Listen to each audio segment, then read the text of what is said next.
হযরত ওমর ফারুক রাদিয়াল্লাহু তাআলা আনহু এর সংক্ষিপ্ত জীবনী।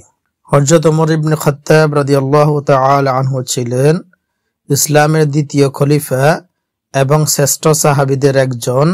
তিনি 583 খ্রিস্টাব্দে মক্কায় কুরাইশ গোত্রের মধ্যে জন্মগ্রহণ করেন। ইসলাম গ্রহণের আগে তিনি ছিলেন একজন শক্তিশালী, প্রভাবশালী ও কঠোর মনের মানুষ। প্রথমে তিনি ইসলামের বিরোধিতা করলেও পরে রাসূলুল্লাহ সাল্লাল্লাহু আলাইহি সাল্লামের প্রতি বিশ্বাস স্থাপন করে মুসলিম হন।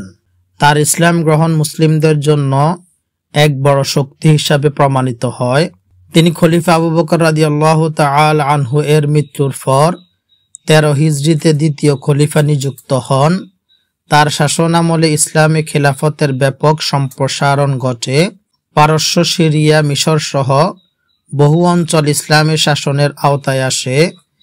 তিনি প্রশাসনিক কাঠামো, বিচার ব্যবস্থা, বাইতুল মাল, পুলিশ বাহিনী ও ক্যালেন্ডার প্রবর্তন সহ অনেক নতুন ব্যবস্থার প্রবর্তন করেন।